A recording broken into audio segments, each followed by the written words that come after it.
Hello, everybody. So, I don't know if you heard the news, but just a few days ago it was revealed that Anwar al-Awlaki, a former terrorist who has since been killed at the hands of the U.S. government, had his undergraduate education paid for, complimentaries, ironically, of the U.S. government as well.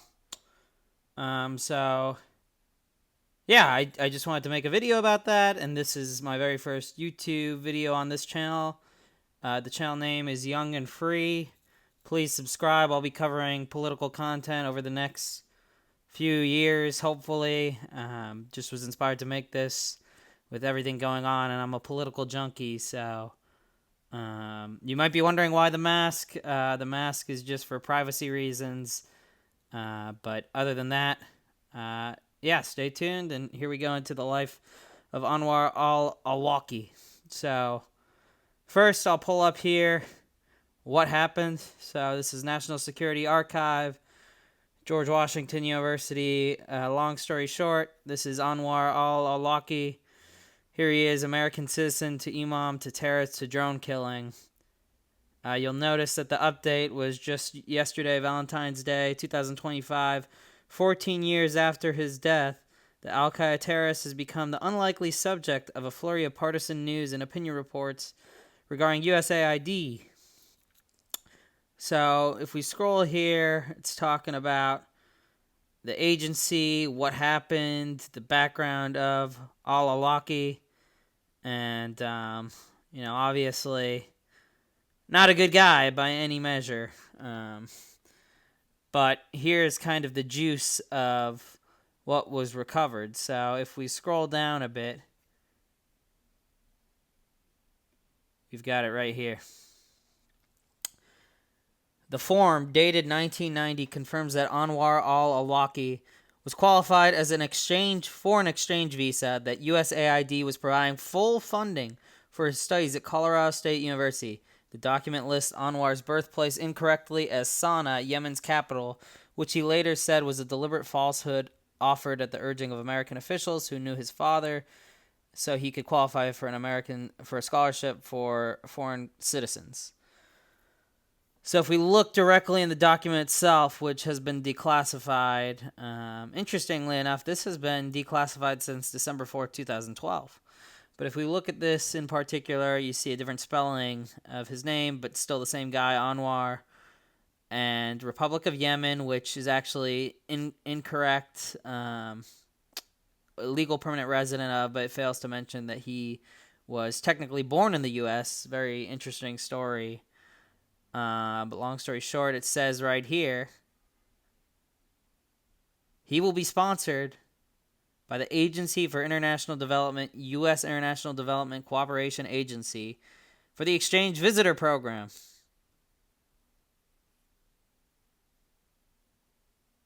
Civil engineering, USAID provides full funding.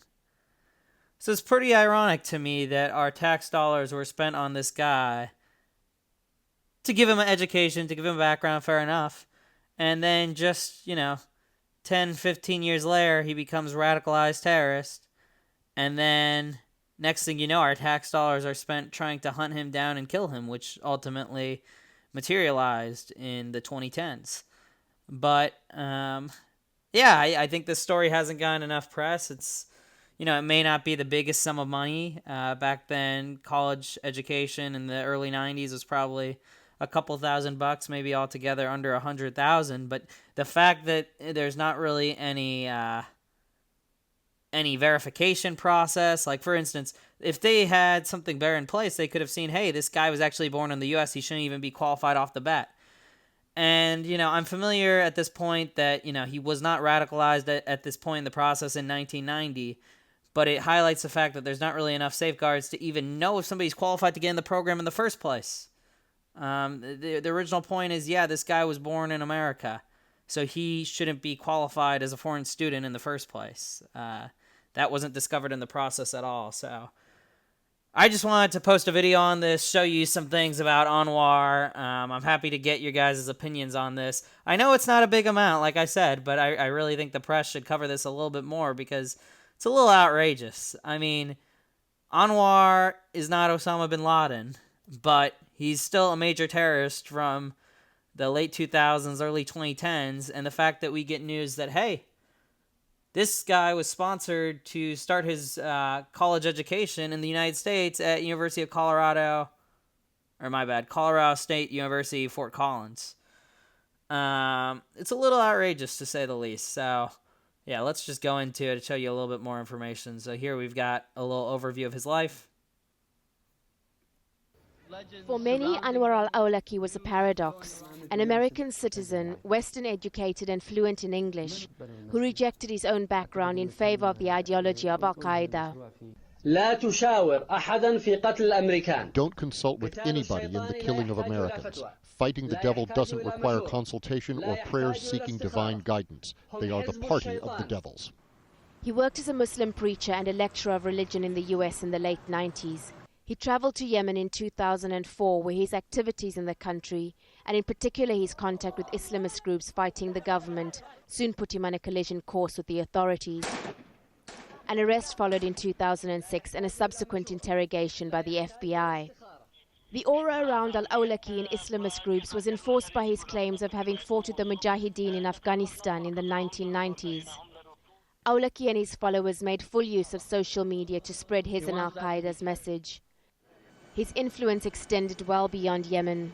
His calls for a holy war against Americans may have influenced Major Nidal Hassan, who carried out the US Fort Hood Army base killings in 2009.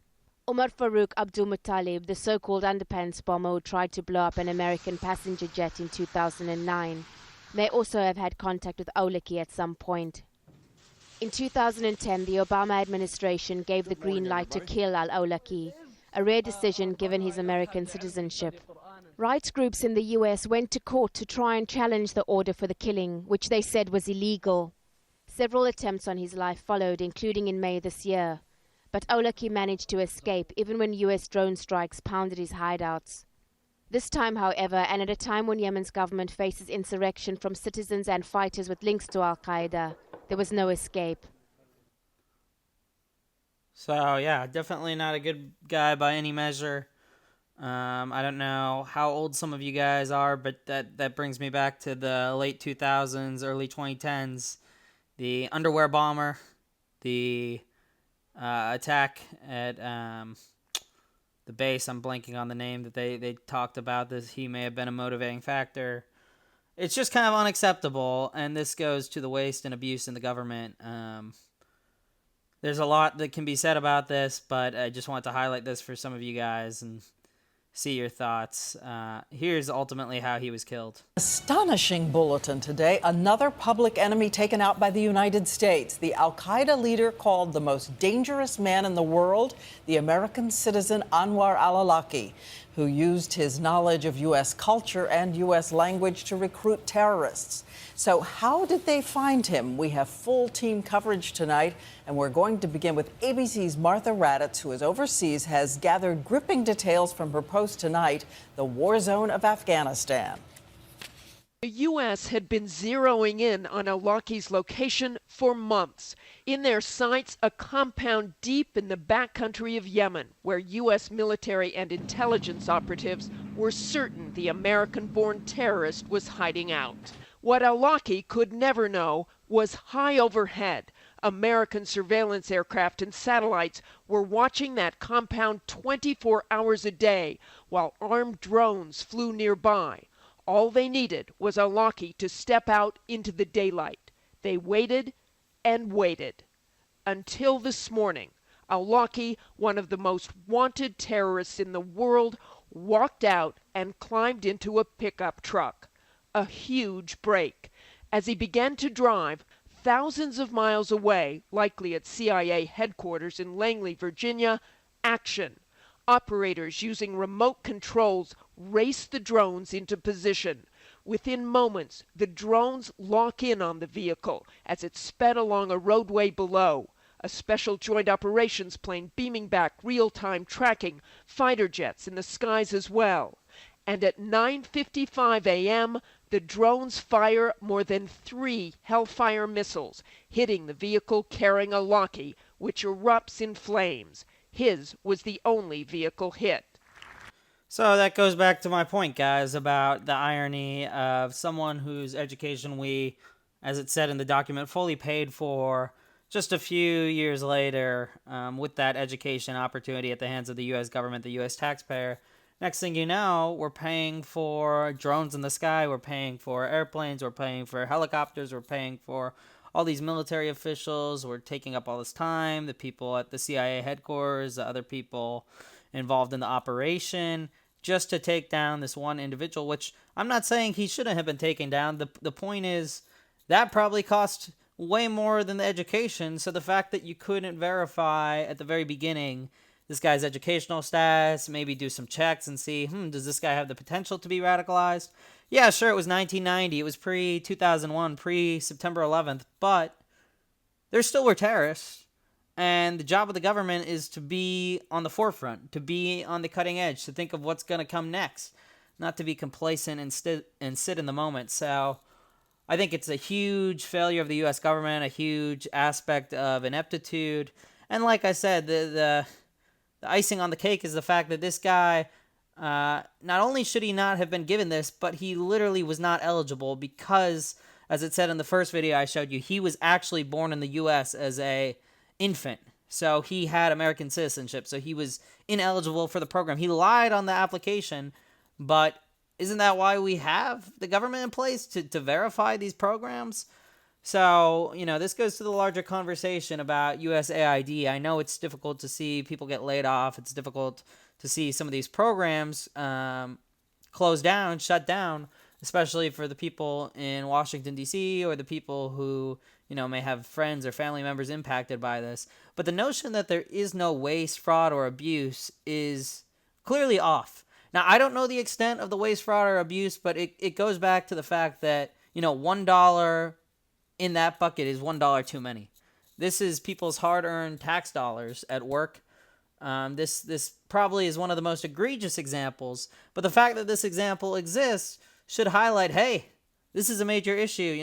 We should do some verification of this. We should maybe have some checks and balances. We should maybe, there'll be different thoughts on this, but maybe pause for some hotspots. Do we want people coming in from Iraq, from Afghanistan, from Yemen, from XYZ, name the place, getting education fully paid for? I don't think it's 100% synonymous, but the college I went to had a ton of Chinese international students.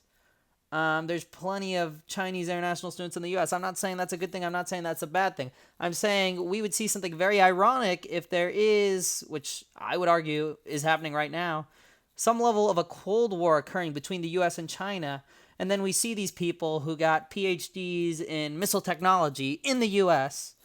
use that education background for the U.S.'s demise. Now, fair enough, it may be that these people didn't have it sponsored, but it's something that we should pause and think about. Hey, if we're having this escalating Cold War with China, do we even want these people in these programs that could potentially work against our interests in a few years to decades?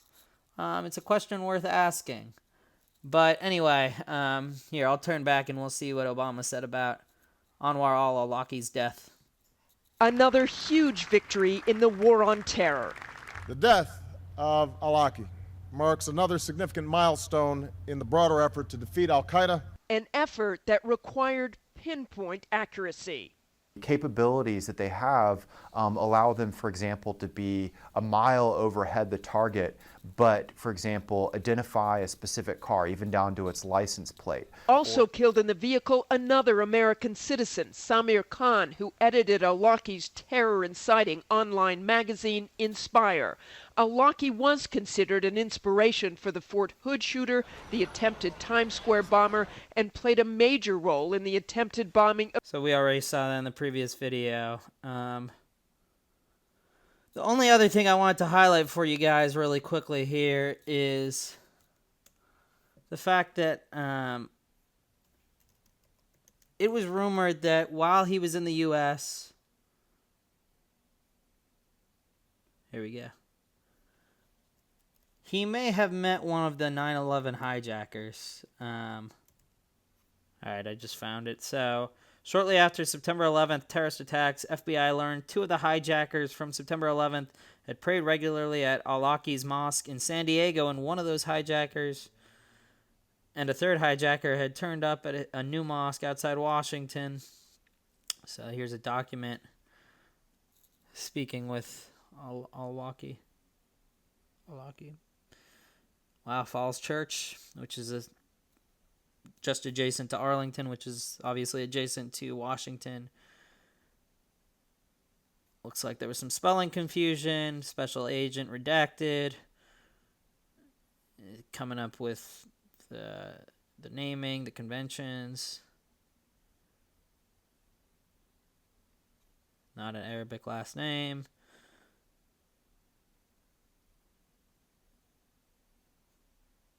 He did know Nawaf al-Hazmi.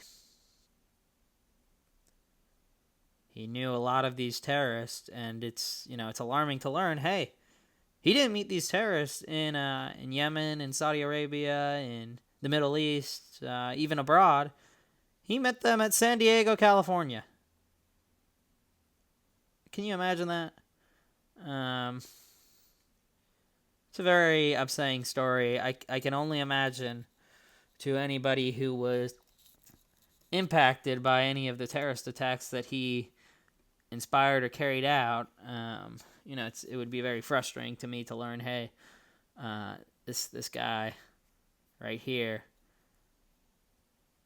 not only was he a terrorist, but he was a terrorist who got his education funded by the U.S. It's pretty upsetting.